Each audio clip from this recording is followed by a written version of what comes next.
Soka ekisimu kino kikube esi kijja kugonda kyokka sekaja hayi broadcast lino gikola oba ki ebbuku muliri ebweru no ebbuku muliri ebweru so I have to okuteekako emmoroka esi esimu eneezola gisembeza vents so the sound you're hearing will soon go away kyanywa akananansi kange ndi mukamalawo era okubanga kujja tukoze but this pineapple is one of the things I drink to cut tummy fat. Of course I don't really have tummy fat, but I take it.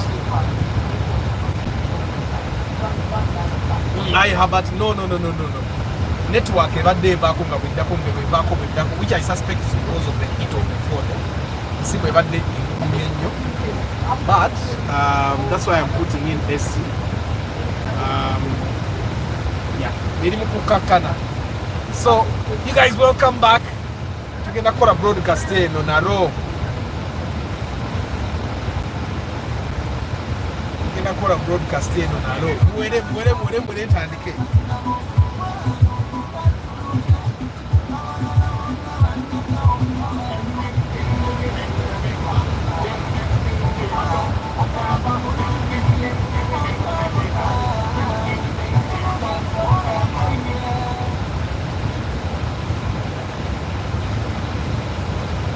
But I hope your evening is fine.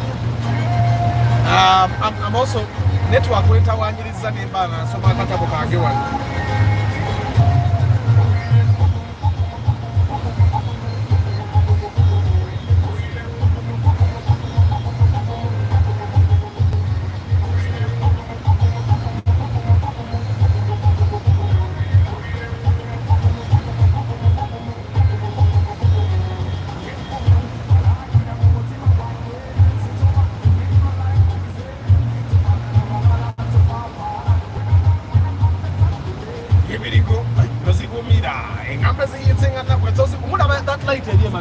That's the sun.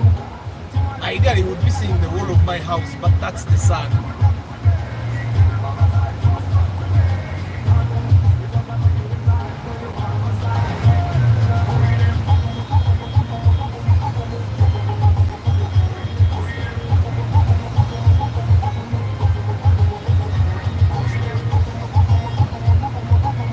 I think we have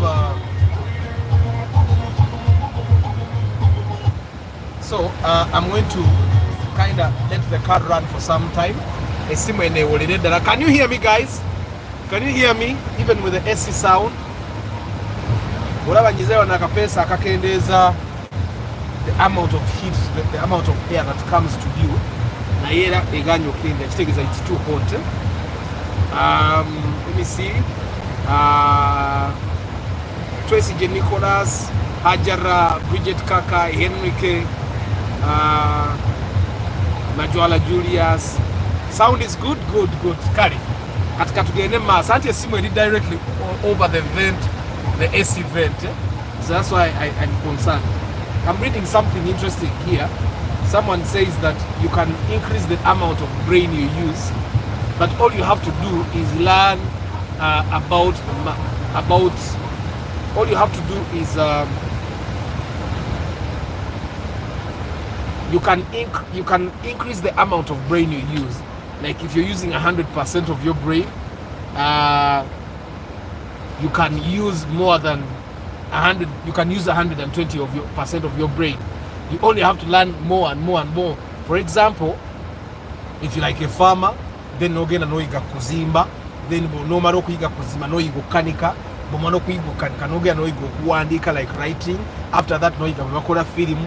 After that noiga something else. Which again, that the amount of things that you learn, the amount of things you put in your head will increase the amount of your brain that you can use.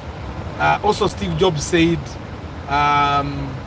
so that's the point of the book. You remember I showed you this book, 1 + 1 = 3. So, and Steve Jobs also said that the creative people are not necessarily more knowledgeable than those that have knowledge. Creative, but it doesn't mean that he's necessarily more knowledgeable than you.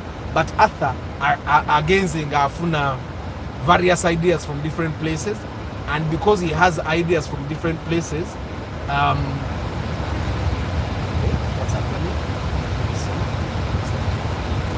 So because Arthur agenze nga ayiga ku bintu ebyenjawulo, he can actually make more connections. You get it? I think it's the reason why if you were dealing with people, you realize that abaana bataasoma nnyo bali very resourceful when it comes to being creative. Like ekintu nga kiganye akiyiiya mangu kambeere mu garage, abaana abagenda mu garage nga tebasomye nnyo, they learn a lot of things faster than the guys that actually went to school. So now I want to switch off my AC, but I want to figure out a way to do that safely. Let me do this. Okay, you guys, pardon me, I have to do this. Otherwise, broadcast ejja kugwako, essimu ejja kuvaako yokka, and I don't want that to happen in today's broadcast. Yeah. So, okay, that should keep our phone home enough. So I'm going to switch off my car now. Normally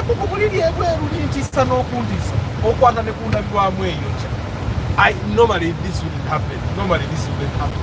So, but I have to turn off the engine because we have to sell fuel. After a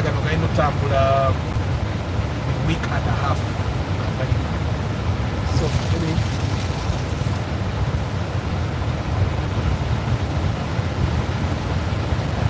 okay, I think I'll just open one window and then calculate the way. So, Jojo, hi, welcome back. Machine Colors, hi. Mateo, Nasa, Mateo, Joshua, Mr. Isaac,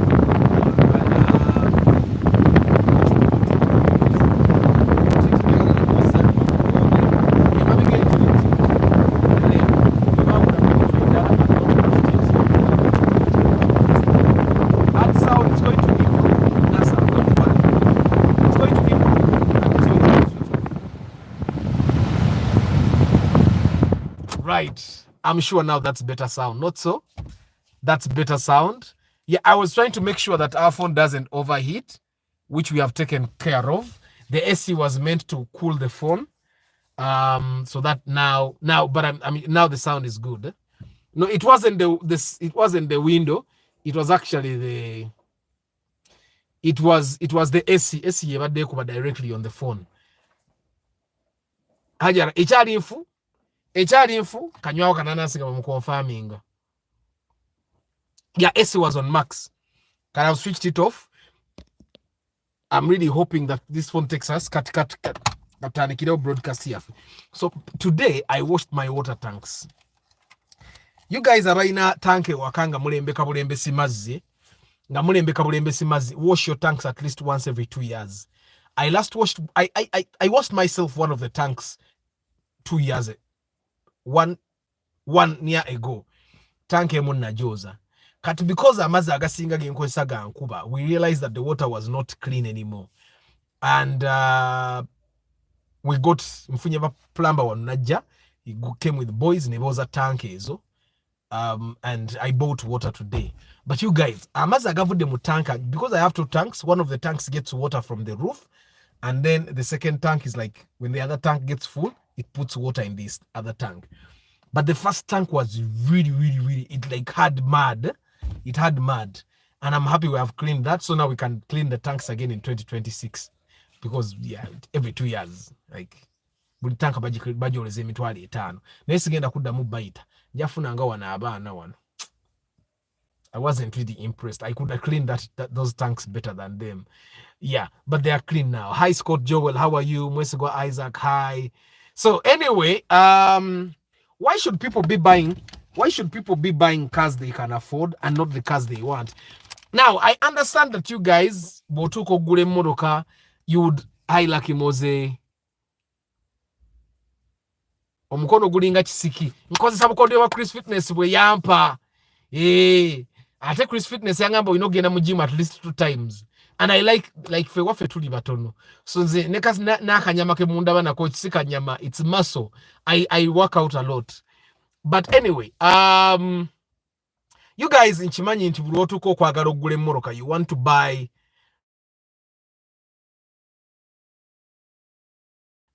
the car you want, and you think that the first car, and I found that this is sometimes I found that it's misleading. I would not advise anyone, especially for abavubuka 30 years 20 years okujjako nga sente ozina zikuyitaba. I would not advise that you have a dream car now. I would not. Okay, you can have your dream car, no problem, but I would not advise that you think of buying your dream car with the first big amount of money you get. I would not advise that. Why am I saying that? It's because buying your dream car is not a bad thing. It's a very good thing. And when you have the money, go ahead and buy. But you have to ask yourself, is it the best decision I can make? Today, mbadde mu gym. Nanyini gym jenkoleramu abadde, I think aina email. Yaina Mercedes Benz is ours, and I think the E class. Nagenda ndoza najitunda nafuna email. I overheard the conversation, but nange munansonyiwa ebintu ebikwatagana ku motoka etosobola kubyogera amatu ne gata bipiikinga.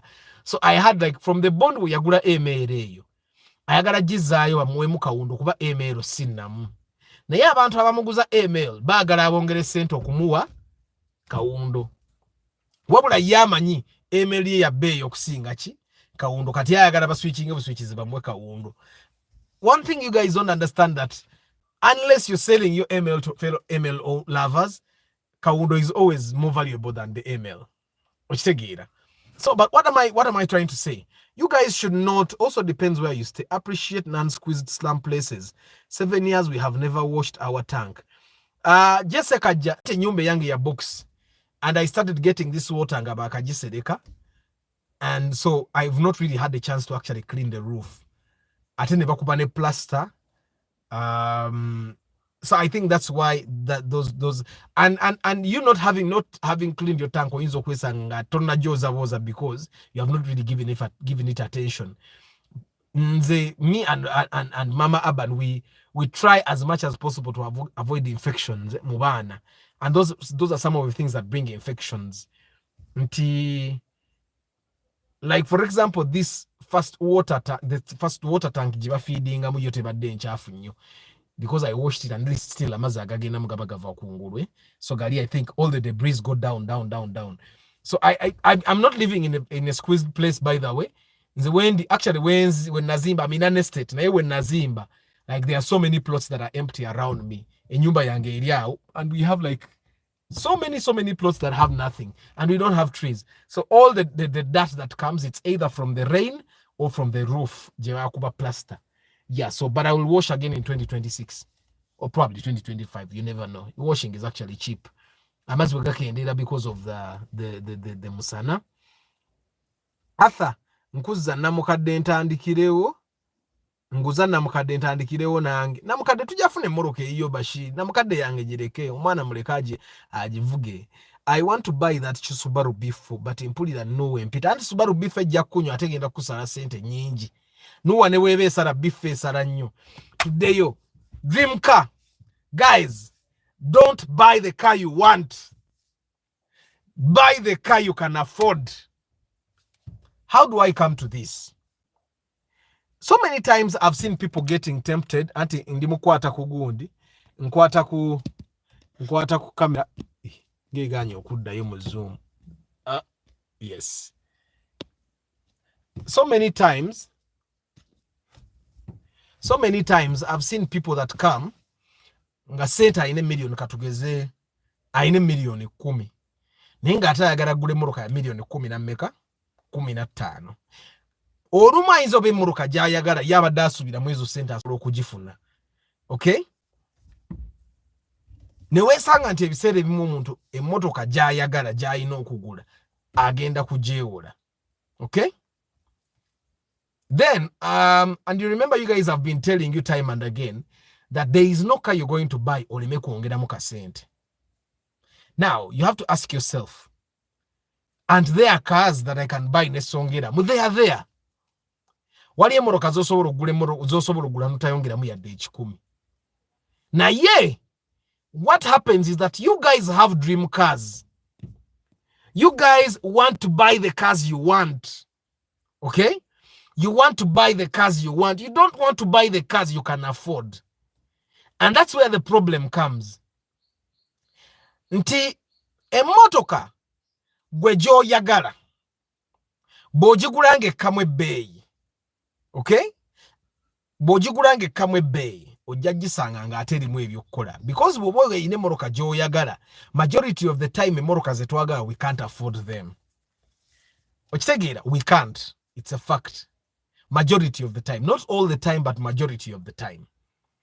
Kati that causes us to buy the cars we want at a budget that should not ideally be buying those cars. For example, let me give you an example. Nti osobola ofuna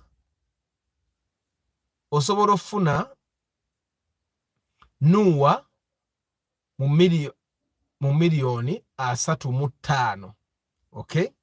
Olumu na 33, depending on the grade you're buying. Because abantu bano bagula emmotoka. The emmotoka eze Japan is in a grading. Waliwo abantu omuntu ajja okuguza emmotoka agiguze layisi nga grade si nnungi naye gwe nga tomanyi. Oli agiguze ebbeeyi nga te grade nnungi. Okitegeera? So, if you can get a new Nuwa mu board miliyoni 35, kati oli najja ne miliyoni 2 nga ayagala Nuwa eyo. Jukira Nuwa ezo zaakabeera katale mu Uganda for like 1 year. Zi 210 ezo 28 29. Kati ate za Valvematic ndoza tezinaweza na mwaka. Zizo bo mwaka guwezi. So what does that mean? It means buli ajirina emmotoka ye ekyali mpya akyajagala. You're not going to find someone who bought a car at 35 selling it at 20. Na yoli agenda kujja ne miliyoni 2 nga ayagala gula Nuwa because he really wants the Nuwa, which is not a problem. You want that Nuwa, you should be getting that Nuwa. But when? Okay? Kati oli najja ne miliyoni 2 nga ayagala gula Nuwa Valvematic etanabeera katale kumala myaka 2. Kitegeza abagirina bonna bavuga mpya. Okay? Naye nga ayagala agule Nuwa eyo ku miliyoni ameka ekitasoboka. Kati one thing I've realized is that ebiseera ebimu omuntu atambula mu katale n'alaba nga tekisoboka. N'agamba kangendeke wa Athens mu inspection yanoonye emmotoka. And God has helped me nze ndi muntu wa mazima. Normally when you WhatsApp me, I ask you what car do you want to buy and at how much. Okay? And I would definitely tell you, do you think you can get that car? Nga ndaba tekisoboka because it's what we've been doing munga bili impossible. Because it's a katale ke moroka nkamanyi. Let me give you an example. Room yonieno je twakagula UBL. This gentleman WhatsApped me first, then called me nangamba ayagala gula room yon. Nimbuza what's the budget nangamba 22. Okay? No. In the beginning tayangamba bay, he just scheduled inspection. They will inspect this day bichi na atangamba moroka jagenda gula. So the day before we went for inspection, he calls me and I ask him what car are you going to buy though? Ochitegeera. Then he WhatsApps me nangamba ngenda gula room yon. Then he sent me options. Emu yali UBN and Razali over UBK. And I said okay. Nangamba UBN bajimuga miliyoni 2 Now BN is close to UBP. UBP hasn't gone off the market for a year. Ne UBN tebanajivuga mwaka. For you guys that don't know, UBN te omuntu alina UBN yajugula last year. Kitegeza tanajivuga mwaka. Yajula UBN yagwaka nga mu November awo last year ne baleta UBP. Katosobola kungamba nti omuntu yagula emmoroka y'erumion UBN n'agigula miliyoni 27. Okay? N'agireta nga ekyali nnungi nnyo n'agiguze miliyoni 22 nga tanagivuga yadde omwaka. Okitegeera okujja nga alina ekizibu kinene. But I said okay. Sometimes I like to give things the benefit of the doubt. Era twayingira akatale okulaba emmoroka ezo. I had no idea. So we go to the UBN and it's true the UBN was 22 million. But emmoroka eri yali ya accident. Kiraba kabaji kube emabega nayo netomera maaso. Okay? And normally when they hit you behind, the thing with accidents where they hit you behind, omuntu akutomera ayinza obutakutwala nnyo. negwe mukwekanga n'oli nnyo omuliro omudduke kati mukuli nnyo omuliro omudduke n'otomera abakuli maaso okitegeera. So that's the instinct that most people bebatomera emabega gye bafuna. Omuntu afuna instinct yesiba wabula afuna instinct erinnya mulira dduka ali emabega kati mukuli nnyo omuliro dduka ali emabega naye n'okuba ali maaso. So that's what happened to that Rumion because bali bakagifuuyira maaso wano oli yagula nose cut n'agiteekako ne bafuuwa amatama ne bafuuwa bonnet ne bampa zo maaso ne bafuuwa ne bampa y'emabega. You get? So emoroke naye baali bagikoze bulungi, they worked on it perfectly nga omuntu atamanyi tamanya kikyaliwo but fe twagikira ntugiraba nga ya accident. So we told him emoroke eno naye ya accident and it's probably the reason lwaki abasuubuzi b'omu bubbondi obwo bayite bannagigula kubanga yali accident bateeka okuba bali bamuwanga million nga 17 18 because erimu accident. So netugireko eyo emmoroka netugenda mu Kabanda mubande emmoroka ezisinga ezaali za million 23 25 nga mbi actually nezaali zisukkawo zaali mbi. That's how we managed to go to eyo that Rumion gye twagigula Makerere University. We bought it from a lecturer from the university okitegeera and I think this person was also selling simply because yali agenda South Africa kusoma. Yali agenda South Africa, so she wanted to cash out abene sente zagenda naze South Africa. But ate twagigula 22 twagigula million tezali 25. We bought it 25 million I think. Yeah, twagigula million 25. What am I trying to show you here? I'm trying to show you that unless you can raise the money to buy the car you dream of, don't stress it. Sometimes it's okay for you to start with a simpler car, start with probably an older car, ojengo okula. Lwaki, but wono yagala okustretchinga, gwogule motoka jo yagala. Okay? And I think I've been having conversations with people. Baba denga bankubira. Of course, these days I want, but I'm so sasura consultation, but andise. Kati like today morning badde nziruka I was on my run and the guy calls me Arthur J bali konjagala kwebuuza ko nemugana yo kunebuuza ko bya moroka nti in charging emitwalo 5 consultation nti nanti ecyange kya mangu nemugagwe boziteka ku simu nkubira nanga nataka onengenda teka kesa tunemuga muganda wange ejesa tuna mingi ojafuna kuwa mageza agobwerere naye nza agange boboga agala G5 oba sike kya agobwerere gabera ku YouTube na TikTok okitegeera kale kankukubira bichi teyazeemu kuba mbadde ndi awo tebanaita ntuse wakandoza. That's after like 40 minutes someone sent a 50k nga atoyo mulala na nebuzaako. I think he wanted to ask me Arthur, should I buy a car or a motorcycle to give me income? He already has someone that is willing to give him income. Nemugagula mu pichi because he doesn't need a car. Mbadde ndi awo there is another lady that has already deposited a 50k for consultation. So you guys, thank you very much. Abasasula consultation these days is a send ziyamba ko baba ni okunywa amata okuyimirizawo for the love of cars bwe bali nnyo n'okusasula omusolo gwa government because by the way every transaction that I make here government efunako share yayo at the end of the year tisiba wakatimba at the end of the year nga income tax.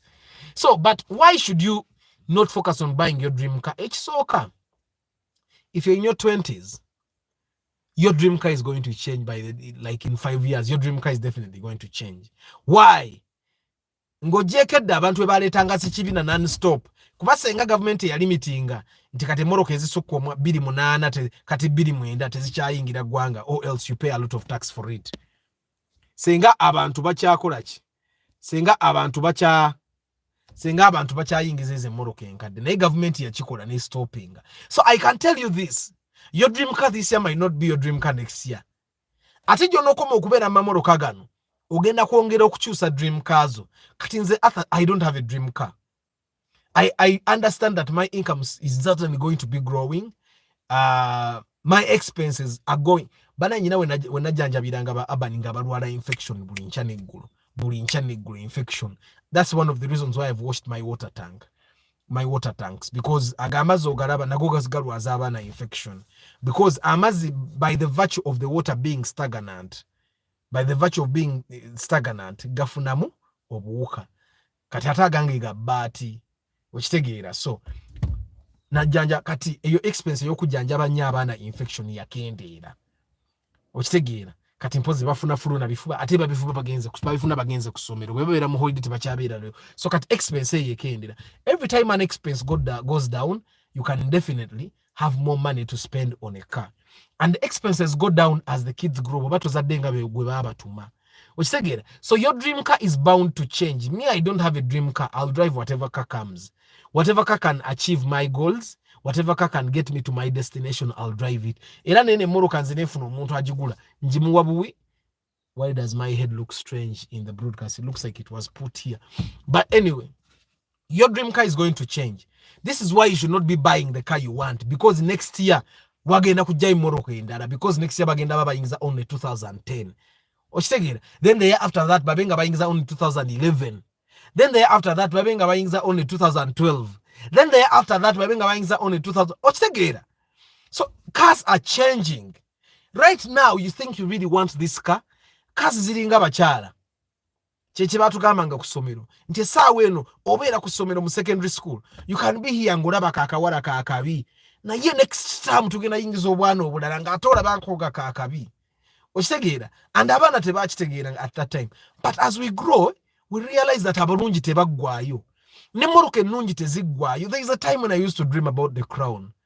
Now I don't have it as a dream car. Why? First of all, the Crown doesn't give me the mileage I want, and the comfort of the Crown is in the mind. Yes, the Crown is comfortable, no doubt, but at the expense of what?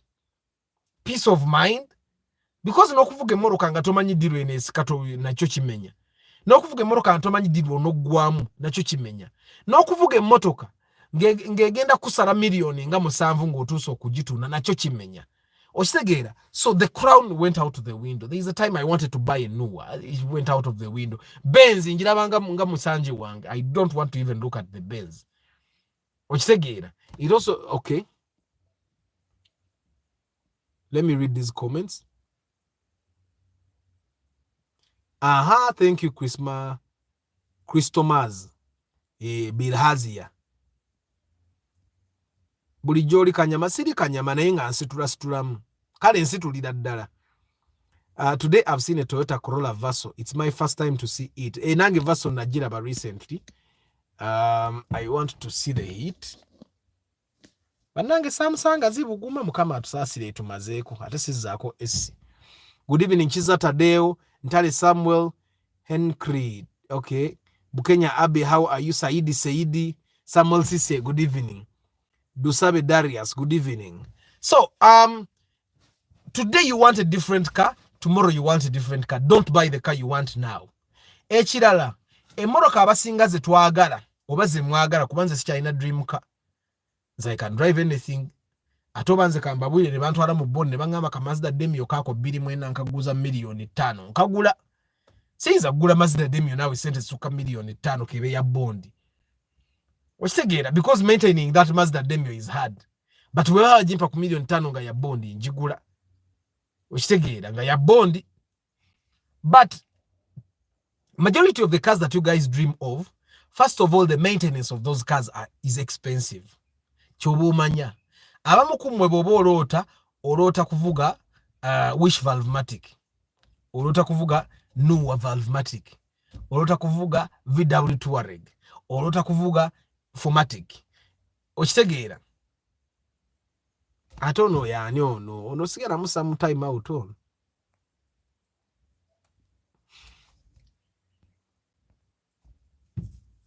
So, Morocco ezisinga ze mwagala, they are high maintenance, worst of all.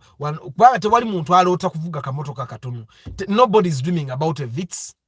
Nobody's dreaming about what? That's why normally, kati ngenda tandika okubaako bembola, oyina sente meko oyagala gula Morocco meka bwenda bange sente zozo oyina tezigula Morocco eyo ngagamba munnange.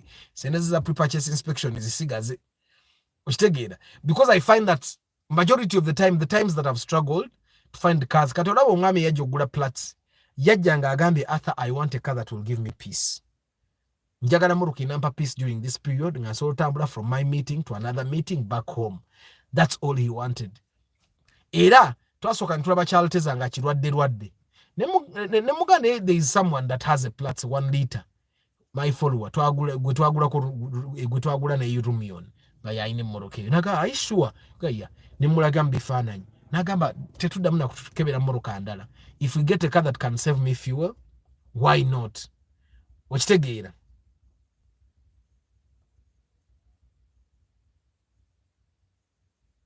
if we can get a car that can even save me fuel, why not? Kwegenda emotoka ntuganda era bwe twagira abana agivugamu nange nenjivugamu and it yayina ekizibu kimu kirabika abantu bana abagula rumione balina full tank mu moroka eri bwe baba ne full tank ne bagula rumione ngene kyali mu full tank nze mwenyini ne mbagamba you can get a mechanic and drain that car mujemu amafuta gamwe mu plats mugateke mu rumione. So I think they went and drained that car ate ne babako we batasiba ekizibu kye yayina ekyamanyi kyali kyakuwunya mafuta nganemu AC pump ne AC tayina gas nenge ekola bulungi era nga pump eswitchinga. So those are the two things that he worked on. Mpozi ne woofer bwe yagula engine because yali ataddemu engine empya n'akutula wire za woofer, but everything else worked. Okitegeera, it worked properly. So ekintu ekimu ekigenda okumenya majority of the time when we have a dream car is that we have a dream car and all the things, all the imaginations we have about dream cars are perfect. We never imagine a dream car dying on us. We never imagine a dream car running out of fuel. We never imagine a dream car blowing a gearbox. We never imagine a dream car blowing an engine. We never imagine a dream car not having air conditioning. We never imagine a dream car like having expensive parts for us. You guys realize every time you have, what's your perfect? What do you imagine will be a perfect woman? Like your perfect woman Taita Yomba, your perfect woman is just perfect. Namwe abakazi bakubuuza, what's your perfect man? Your perfect man is just perfect. Your perfect man taina lunaku lwajjanga atuuyanye. Your perfect man kaskin kaba eva kabera kalungi. Your perfect man yabasinga abasajja abalala okutegeera. Your perfect man has money. Your perfect man takuyombesa. Your perfect man takunyigira. Okitegeera. So normally when we have dream cars, that's the idea we have in our head. Tingenda gula emmotoka eri empe emirembe. Ngenda gula emmotoka eri njivuge nga kyali wange yagiina bwe yali agivuga. So nga ate ebintu ebyo tebifaanagana. Okitegeera. Today we have received heavy rain in a period of 7 months. I'm here parked on the way it's raining. Let's enjoy. Hey, I want to buy a car which doesn't depreciate more money on purchase. Now, there is no car that doesn't depreciate. That I'm going to tell you. However, there are cars that appreciate. There are cars that can appreciate. It depends also how you bought. Katrina wetwagula RAV for short with one of my followers here. Yagigula 9.5. Nemugambe moroka eyo bwe nafuna omuntu agigula kwate sim netufuna omuntu asobola ogigula yali agigula 11 million netukubira follower wange oyo ne yeebuzaabuza nga bamuwa 11 million mu moroka gyagula 9.5 ne yeebuzaabuza then emyezi giyitawo nga gijombo ate moroka baginseera nemugambe moroka bagikuseera ki nga nakufunira n'omuntu agigula million 11 gye wagula omwenda ekitundu n'ogaana okugitunda. Okitegeera kati moroka omuntu omulala gyali asobola okugula 11 million gw'ate ogamba oti nti wagigula 9.5 neekola ki neekusala. There are cars that appreciate. So that's probably something you have to consider when you're deciding to buy a car, especially ng'okyali muvubuka nga toli mugagga muvundu. I've actually realized nti abagagga tebabeera attached to property. Because omugagga asobola ofuna kiddiiru ng'emmoroka ye alina ogijja waagenda akola ekiddiiru. Ekitali mufe abatandika nti ffe twagala okubeera attached to a car. You want to be attached to a car yo yange. So nga ate olumu emmoroka oyinza okuba ng'olina okugitunda okubaako ky'oyisaawo. Nze ebyo mbikoze nnyo. Okitegeera. Ugandan Catholic Music Collective. Reynold Jordan. Joshua, good evening. So Chizatadeo, every car will depreciate, but the depreciation of that car will first of all depend on how you have driven it.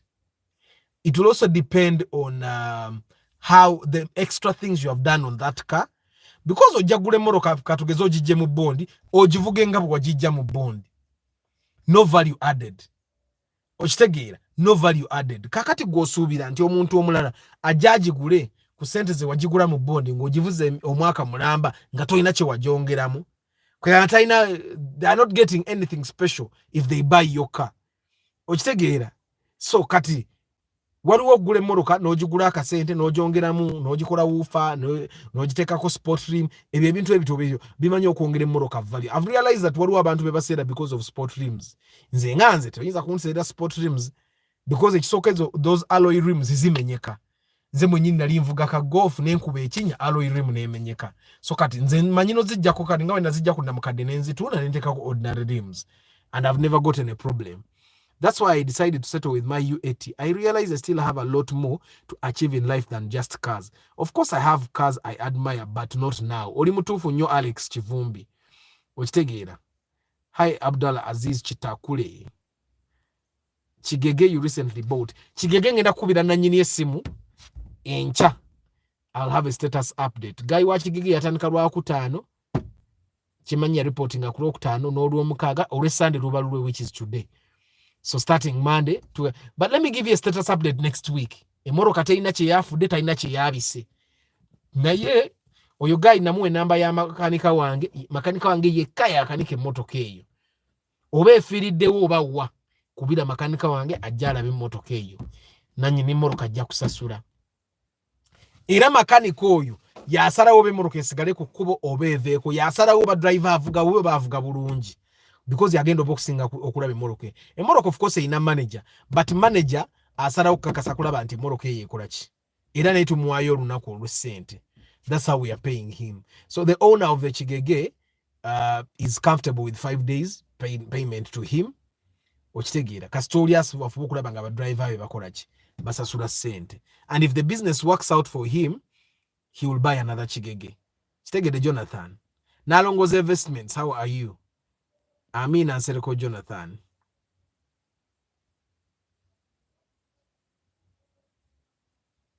Man, for me, I was humbled. I will always buy something I need, not I want. Amina Ugandan Catholic Music Collective. On wa Palestine forever neka muteke mu time out. Linda call. Let me just Palestine forever kamanye ekyo mukolera. Oyo mumazi ngatavaawo. Oyo mumazi. Nalongoza investments ka Platts fuel consumption ya mmeka. Kale katika kambabulire guys. Bw'oba ovuga mu town ng'ovuga mu jam tewali moroka ekawa esukka 12. Kale buvitse wo bulukumi bu Platts bulukumi kayinza oweza 13 kilometers per liter.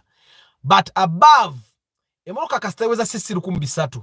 Tewali moroka gyogenda vuga Kampala wano ng'ogivuga mu jam mu kibuga esuke 13 kilometers per liter teriyo. Mpozi ng'ovuga nga hybrid zile zina automatic stop and start. Nti bw'otuuka mu jam n'olinya breki ng'ezikiza yingini. Bw'olinya omuliro n'ezzaako engine. But these other cars kubanga waliwo emmoroka nga hybrid, the hybrids kati nga Suzuki Grand Vitara. Bw'otuuka mu jam n'olinya brake, it will switch off the engine osigale ku manda nga ne AC kwekolera. Then bw'olinya omuliro engine neddako ne charging amanda. Oshegera, if you get a hybrid like that with the automatic start and stop, probably that can go higher. But all our cars tezigenda suka ezimu zirina mu 12 endala zirina mu 10 kilometers per liter. Kati mbeeringa mukimanyi.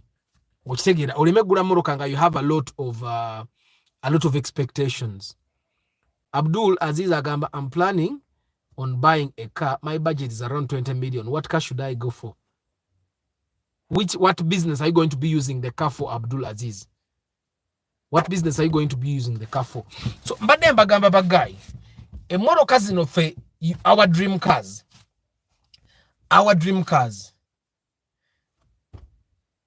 They are basically going to change every year. Ate kati nze kuchenda bye mu bond. Sienta ya 2012 tefana na Sienta ya 2008. Ate nze nganze ka Sienta akapya kandabikira byo kusinga akakadde. Okitegeera. The Ractis 2012 looks totally different from the Ractis 2008. Okitegeera. So, you know guys how I've been telling you, a car is a tool. Bobo genda gule moroka. Make sure you buy a car only for what that car is going to do for you. I don't know if you get what I'm saying. What that car is going to do for you. Nti njagala kujivuga nve wano ngende wali. Nabera comfortable. Like you see the urbans like this car because of the space. By in a space, they have TVs here, So abani atula moroko otula bwati regular. In the morning of course they don't watch TV, but in the evening otula bwati ngateka ko TV yenga alaba. Ne Ragna ina TV side zeri. Ochitegera the moment they said kati mama batandika n'omutuuza makati aberanga baby boku baba ino okutulanga batunu TV zawe directly. So they are very comfortable with this car. They have a lot of headroom here. Asobola okudda mutto n'atula ne mabega ng'emmotoka etambula and they will not hit the head. So my family is comfortable with this car. Ochitegera. So and that's literally the goal for me to buy a car. Nti you want to buy a car that your family will be comfortable nga mutambuliramu. You have achieved that with that car. Kate wali nsonga lwaki ngula kawundo. Teriwo. If I want to drive a kawundo for like 2 days, I'll go and hire the kawundo kumitwalo nga 15 bajimpe njevuge for 2 days. So that my family also experiences that.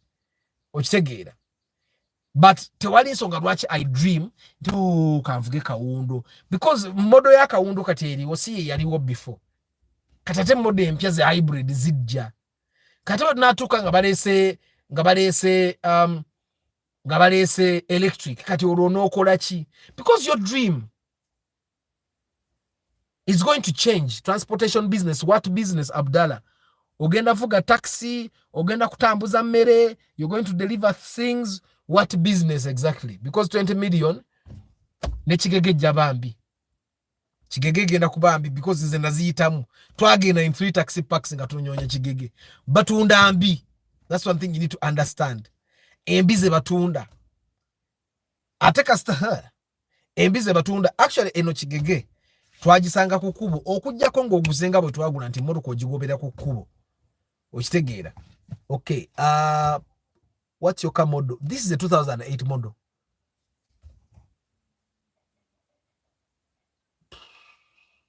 Joseph Ali Kudembe, Arthur, if I pay the Chizike, I can consult for advice.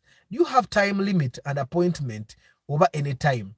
Joseph, of course you can't call me at night. Then you can't call me when I'm driving. But when you pay, you call me and we talk. Ochitegira. Nayati kati Chizike techabaringa mwaka mulamba. You may want to give me a 50k for consultation and then you want to call me every day for a year. We talk about that subject that you're consulting on. Sentences Nizigwayo. Kindly give an example of an average hybrid car that I can buy for 30 million. I need be traveling to the village every month in Tungamo. Buy a Prius. I think that's literally the best hybrid I can tell you. Buy a Prius. I don't know if you can get it for 30 million in the bond, but maybe outside the bond you can get a Prius at 30. I'm actually going to do research on the Prius. Oba bwebana angula ke morokeno ngule Prius njigezese nayo. I'm thinking I'm going to try Dawoba Prius, but for 30 million, I think the Prius would be a very good fit. Because toina wogenda kuja Kaundo hybrid, because Kaundo hybrid was na million chikumi abidi chikumi asatu, which so no one can buy their car at 120 million, atena ajiguze million asatu, kuja kunga afunyo. You mentioned a tool. Is flipping cars a good business, buying used and doing some work on it? Now, Bimanya Kevin, it's a very tricky business. Me, I tried doing it, especially now during the lockdown. And I can tell you, you can lose money. And I've seen people that tried flipping cars and they lost money every time. For example, there is a gentleman, he bought a car from a company. So he bought a car from a company. And apparently, the company he bought the car from had a lot of debt with URA. So that car cannot be transferred to anyone until the company pays all its debts. But the company closed it down. That's why they were selling these things. So they closed it down and they sold. But they made they made sure to be clear with the people that were buying their property. Everybody batunde moroka zino ono bamugamba ne bamugambe moroka jogula tesobola kukola transfer because you are a tubanja. Yena ajigulayo nga bita byakusaaga nga roza nakola backdoor agitransferring. Na yali asubudde the flipping you're talking about. Kati yali asubudde motoka eyo. Na ye motoka emukute because everyone that is interested in buying that car wants the transfer. Yet he can't do the transfer. Yagule motoka na ajongeramu milioni 7 na ye sente ze yajigula gye bagigula kati.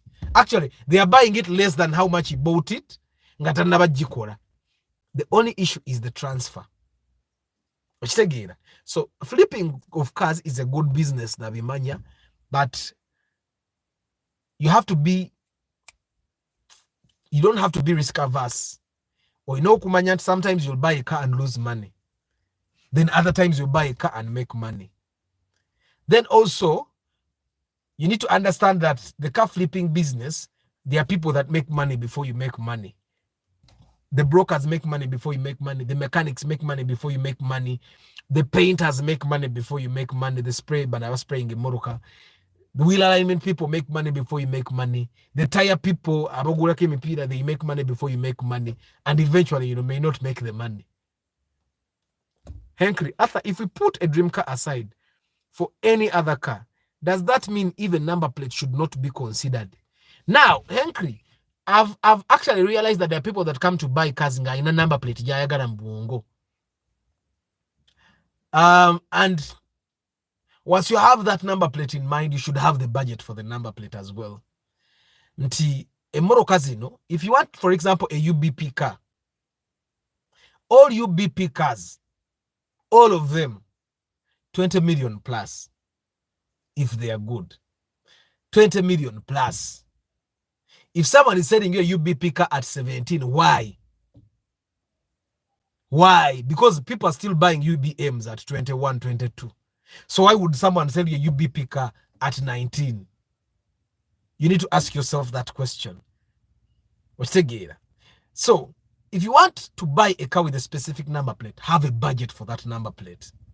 If you don't have, and I've often told you guys, Bobanga, you want to buy a car, your budget is below 30 million, don't be picky. If your budget is below 30 million, don't be picky. Especially if you want to buy a car in the bond, and you have 24, 25, 26, please don't be too picky. Buy a car that can achieve your goal. Bajja kutomeza.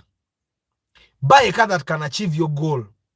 Then you guys, if you have more than 20 million, no reason for you to buy an old car. So you go and buy a Spacio new model at 25 million in Geriku UBE. That's a very poor decision made.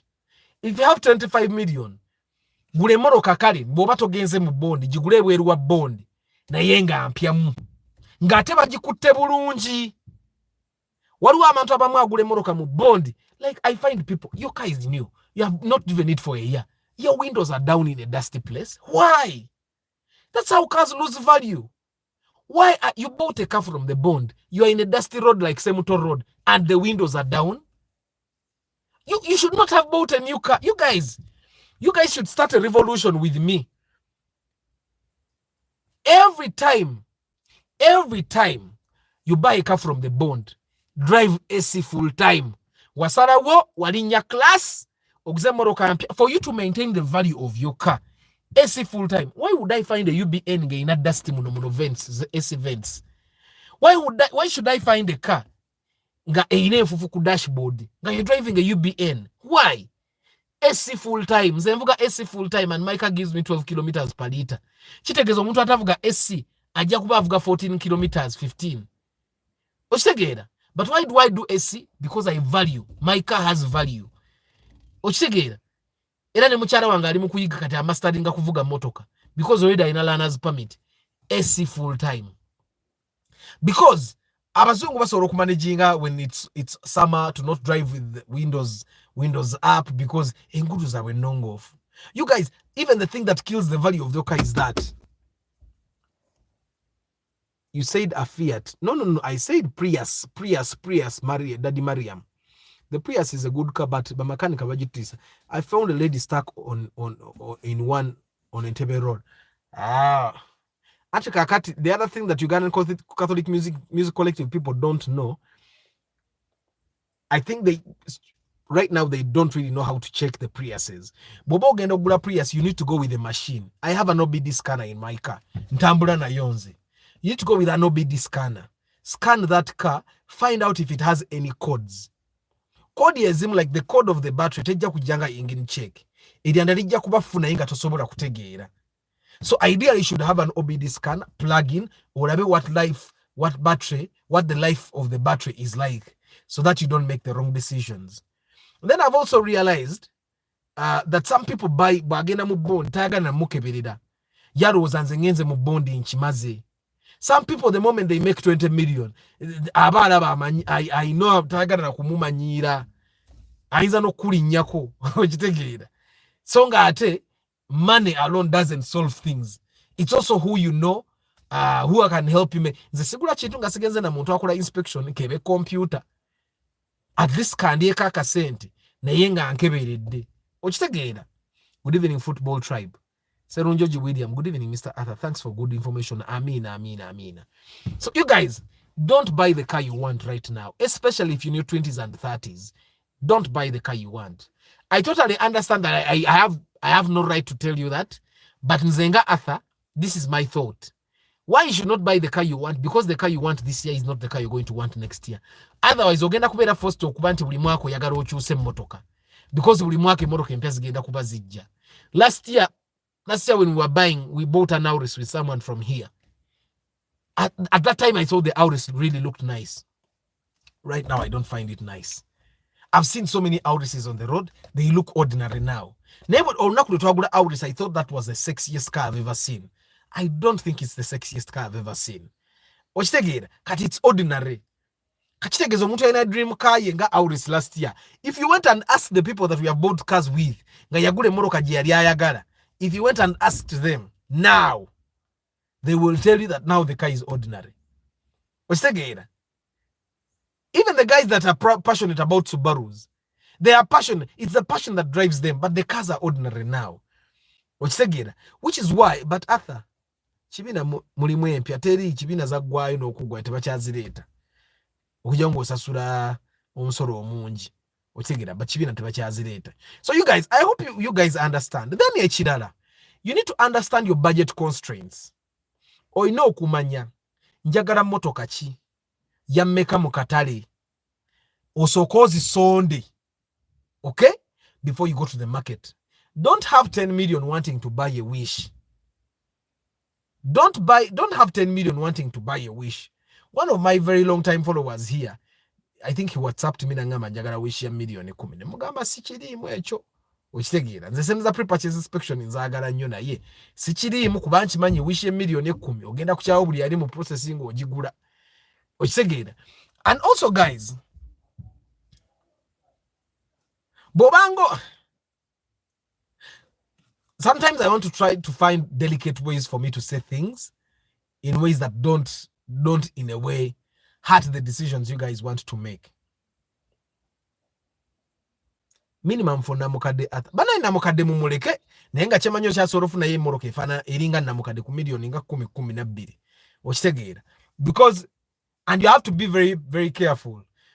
There is someone yampers and a moroke eringa namukade, the newer model of the namukade nga agituna mu million 14 nenga mbi omanye moroke mbi nga ya tomera yonna. I've told you eri mu kala bulu agizisa amayinja interior nvundu. That's why you guys, when you buy a car, take good care of it. Okay, no gamo muntu mpa sente bweziti. Ochitegera, how a Corolla, Fielder and RAV4 2008. Very good cars. Both those cars you have talked about are very good cars and they maintain value. For some reason, I desperately love the Alex. Never mind that I can't afford it. But when I sat in a Fielder, I found it equally exciting. Thank you, Football Tribe. And I found that sometimes people like cars. Sometimes people like cars because they have seen other people have those cars. And I know it's exciting. And then you say, oh, maybe I want to buy that car because this person is enjoying it. I should be enjoying it. Which nungi jibaire million nga 17, 18. 17, 18. Ezika wansi wezo sente. Jeziri. Na yabo ojigulange kawansi wezo sente. Bambi tonyiga. Tonyigira buroka. Tonyigire yagikuguza. Okitegeera. Tonyigira ne makanika keberedde. Tonyiga. Even me, I want a Fielder. I have 20 million. 20 plus million. Tell me, Arthur. Yes, Kizito Tadeo. Fielder 2008. Ngedinga mu UBG, UBH. Osojifuna ku million nga 23 24 osobola okugifuna. I've seen them. UBG, UB, awe wati awa, UBJ, okitegeera. ata njagala mmanyo naye nga nnungi lwakubanga tesukka 12 anti kati Henry the problem is manual cars are not common. Emotoka za manual, and I can tell you that the Corolla consumes better in terms of fuel, better than this Ractis.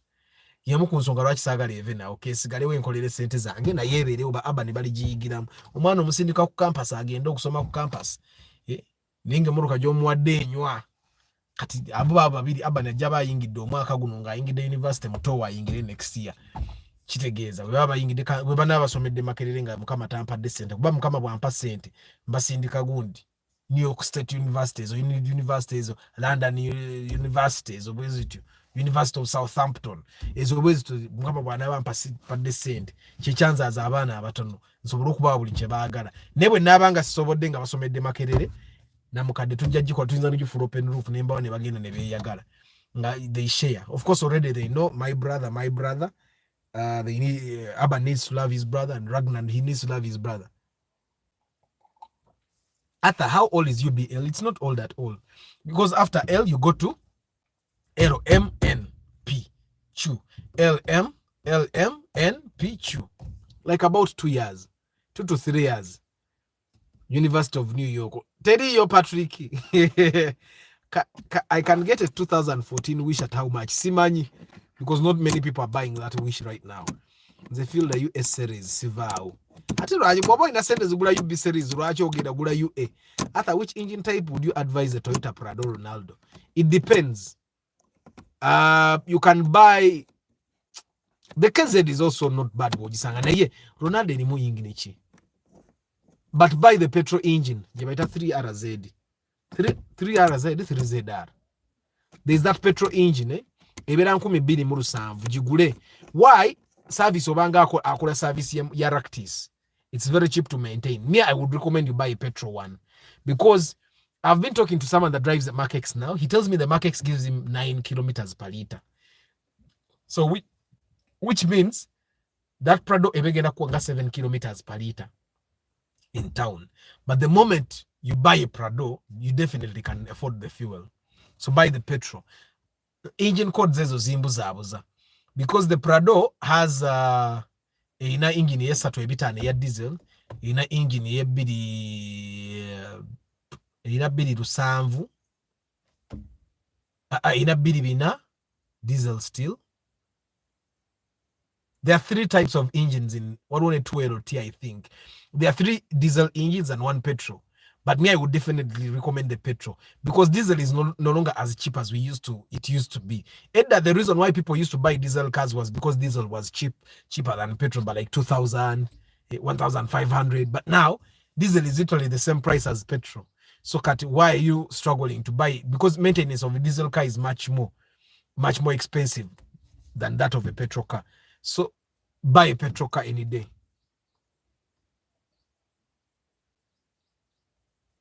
How much value can a car lose after getting involved in an accident, but it's fixed and works very well? It depends on the level of the accident, Catholic Music Collective.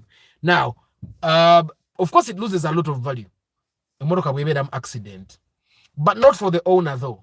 For the owner, it's your car. You can drive it.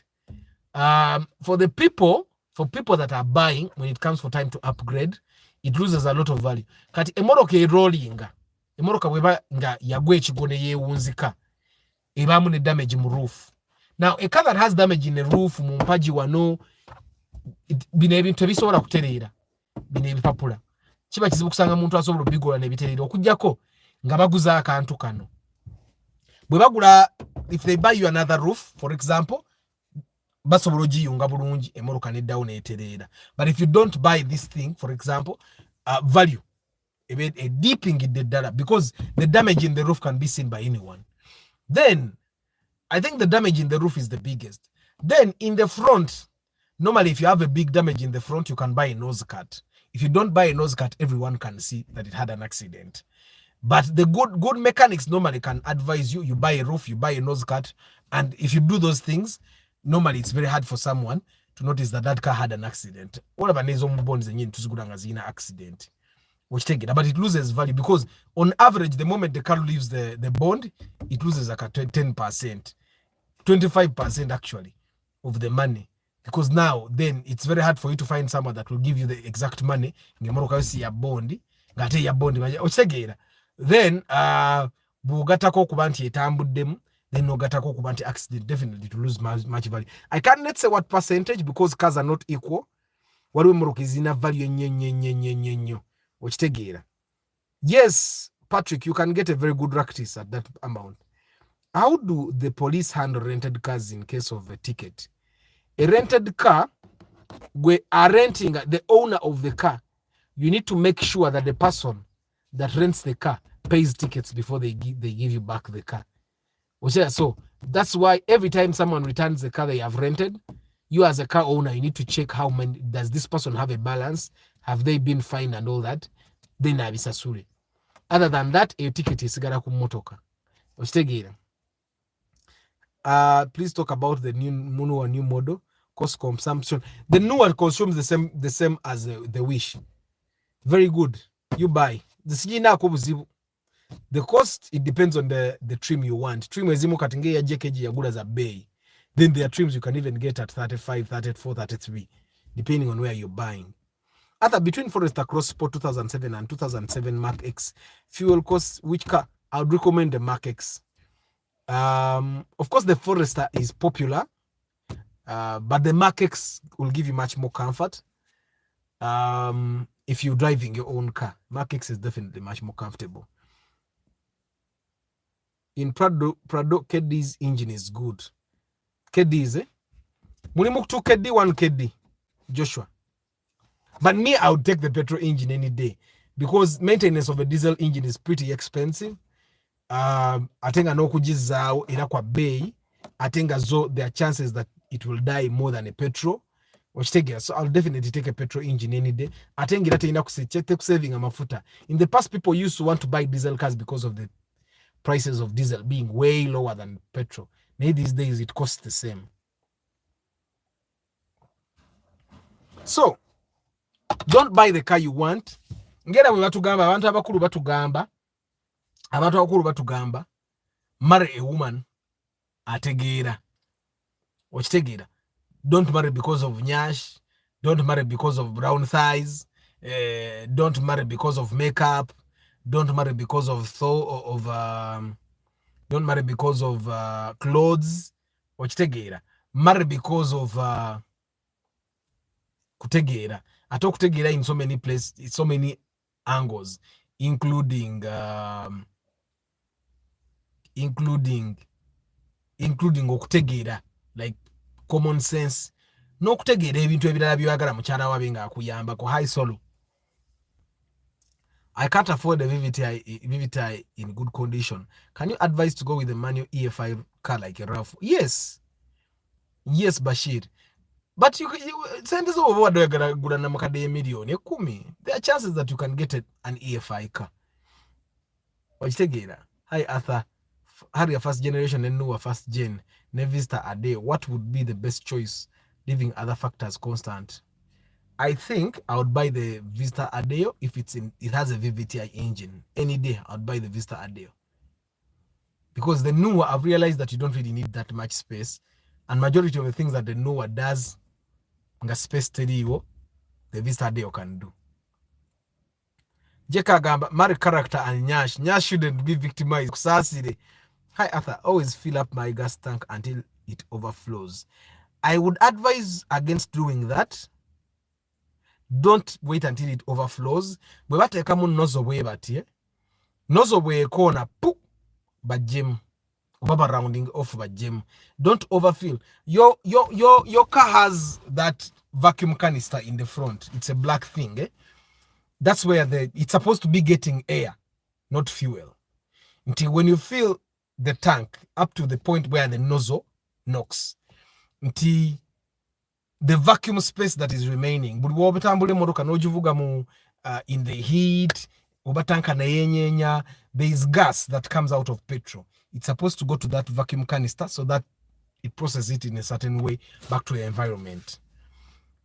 But bonojuza amafuta paka it until it overflows. A vacuum canister, instead of getting air, it will be getting fuel. tokopa aba taxi kuba aba taxi bote baba na vacuum canister, they drive diesel.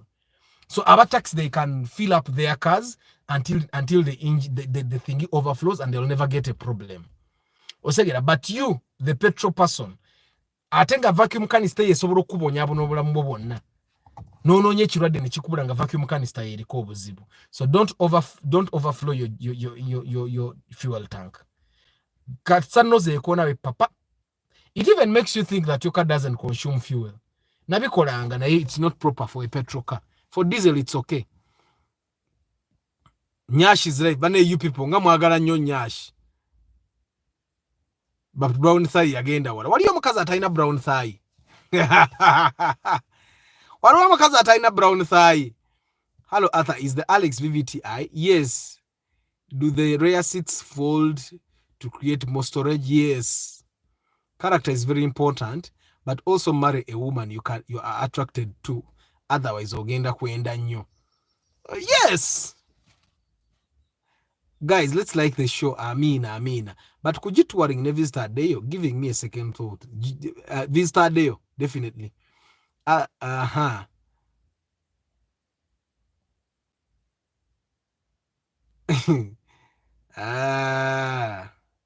Banange. Amina, Daddy Mariam.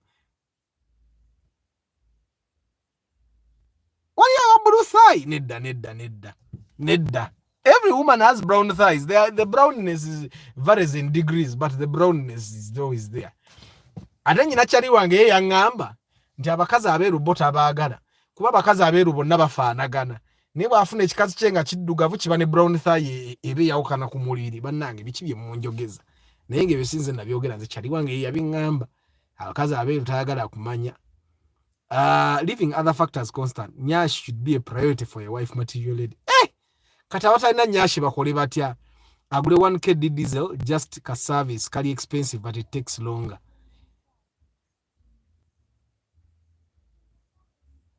Mr. JK, please convince Arthur for me so that he can give me namukade because ndi mwana munaku. Bashiri.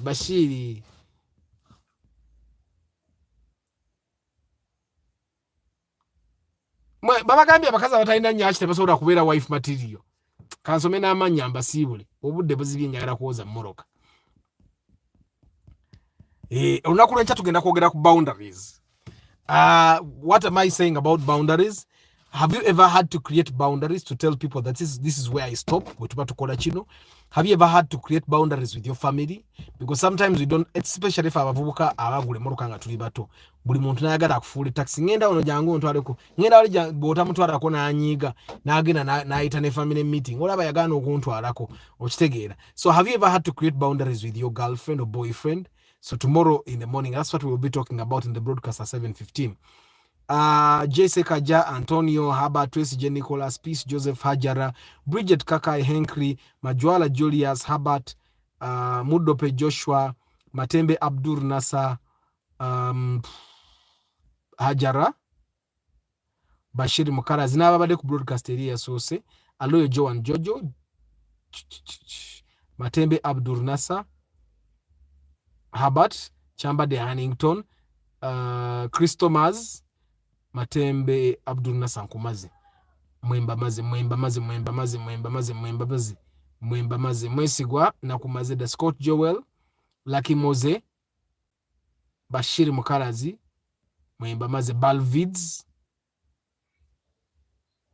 Ntare Samuel, Kiza Tadeo, Bukenya Abi, Saidi, Samuel Sise, Duzabe Darius, King Daniels, Mugalasi Joshua, Chivumbi Alex, the Ugandan Catholic Music Collective, Reynolds, Abdallah Aziz Chitakule, Nsereko Jonathan, Nalongo's Investments, Daddy Mariam,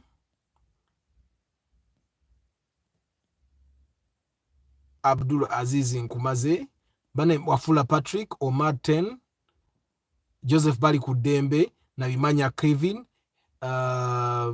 Football Tribe, Serunjoji William, Vilga 555, BU Services, Jeff Pronsumba, Tugume Andrew,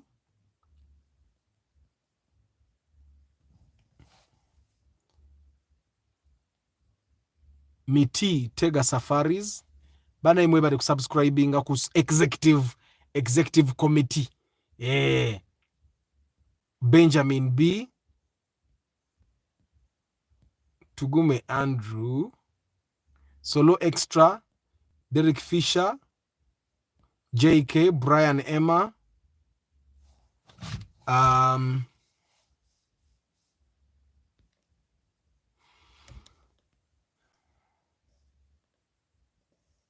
mulowooza sibamazeeyo amanya nga ndabageega mmwe bali bambikubirako nammwe abali mu kamooli nammwe abagenda okulaba video no later on in the year amanya ndabageega mu Reynolds, Jeff Pronsumba. How is Raum new model? It's a very good car, has a very good reliable engine.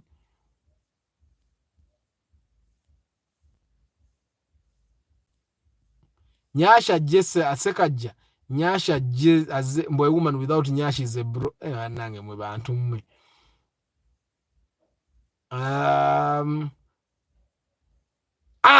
Thank you, Ugandan Catholic Music Collective. Nyash is overrated. And as I talk about this, Mama Banaina Nyash.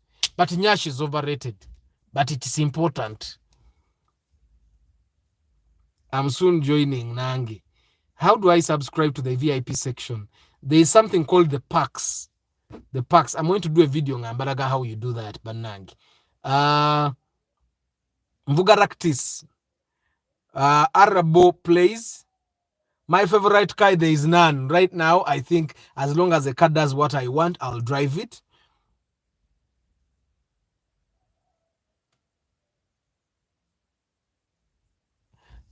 I don't have a favorite car. So guys, leaving all factors constant, first of all, your dream car majority of the time is an expensive car.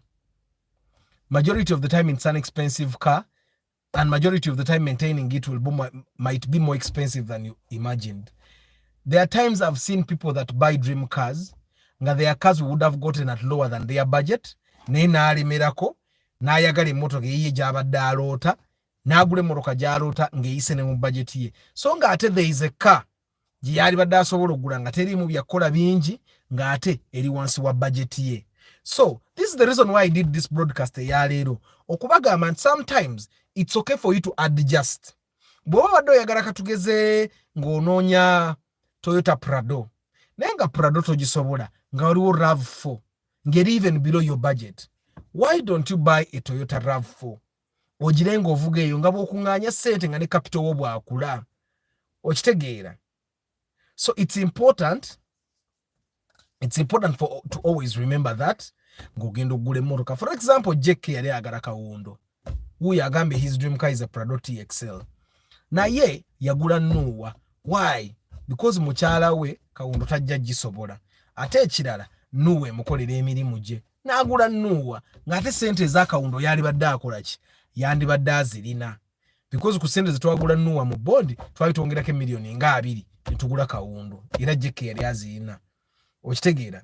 As it's a must for a man to have money, it's also a must for a woman to have nyash, even if fake, we don't mind. Mwagala nyashi bantu mmwe. But anyway, guys, don't buy the car you want, buy the car you need. If the only reason you need a car is to move from point A to B, look at the roads where you drive your car, look how often you travel, look at the distances you drive, and then find out which cars can do what you want. Then buy one of those cars.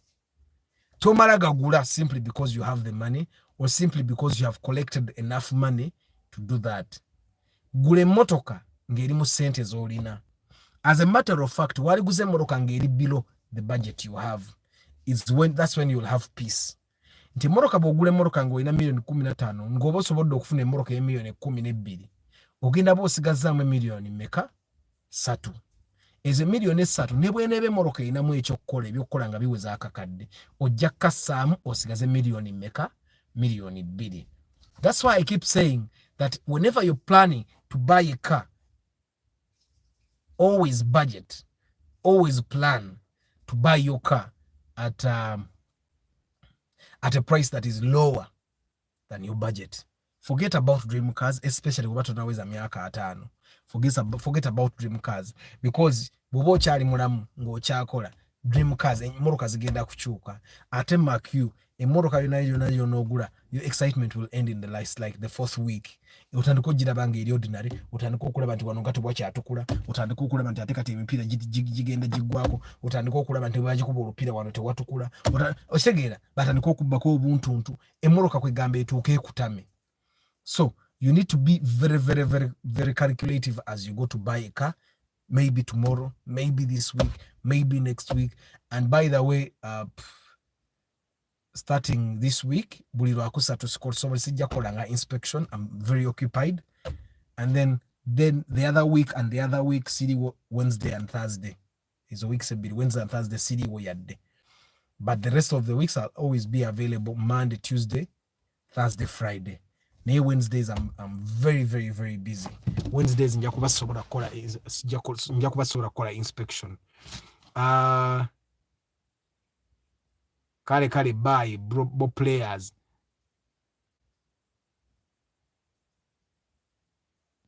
Juko otuuse ngenda.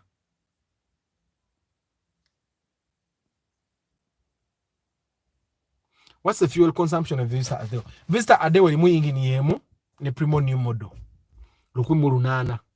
So it's okay. Mugume Ronald mubalvids what is nyashi mundeke mwagala video yange bagijeyo ku YouTube nga njugedde ebigambo bitalina kwogerwa wane biri indecent. Nyashi is nyashi. You Google the word nyashi, you will see. If you want to trap a Ugandan man, use nyash as bait. You guys, nyash will land you into unwanted action-packed scenarios. Bana guys, kamba sibule kangene njoze ku Morocco obudde butandise okuziba. Kanjoze ku Morocco ate netegekere olunaku lwenca. Abantu abadde baagala okusoma digital marketing, let me tell you, I have digital marketing class. Every month I enroll. No intake yagaddeo, but if you wanted to learn, you can definitely enroll next month, which will be March. Oje osome digital marketing oyongere mukukukamu obo igebo kosa digital marketing to market your products. Nero plamba webazo koza tankers ene wange na musomesa dayansa so ne said them musomesa how to use TikTok to get customers. But I think when he did videos for like the first month, ngatera tateka yo regular, ngateka yo ka video kamukamu buli week. Bunata funaiba customer na abivaako. But anyway, I wish you a very lovely day, guys. I'll see you tomorrow morning. Tomorrow morning, we are talking boundaries. If you have an experience where your boundaries were breached or where someone did not understand their boundaries with you, and sometimes that's why I keep a distance with people sometimes. Nti sagara kusuka we nali komye. Boundaries kwe ogamba wano tosuka o muganda wange niwe tuba tunyumya nnyo. Nebo tuba tuseka ruwo byota sekera kuba siri kyaliwo nnyo. Segera nebo wontu maruwo byota antuma because Wesegera, those are boundaries. So have you ever had to create boundaries? So that's what you're talking about tomorrow morning in the broadcast. But thank you for being here. Komunjara James, how are you, my brother? This is the man. Oyo musajja mubede. Yagula premier yana mu musanvu nga mukase bukasi na mukako gula premier yana mu musanvu. Ngayagala gula yankaka. Ne mukama bannange. Mukama abawo mukisa bagayi. I'll see you tomorrow morning. My dream car is a Subaru Forester 2010, but my dad wants to sell me his Toyota Corolla 2005. Buy the Corolla because the Corolla is much more affordable to maintain, cheaper to buy. It will also retain more value than the Subaru Forester. I wish you a very lovely day, guys. I'll see you tomorrow morning. Good evening. Don't drink and drive, and don't go in Anthony Agambye funny and action-packed moments. Don't go to those music wancha kumachaba nange. I'll see you tomorrow. Ciao.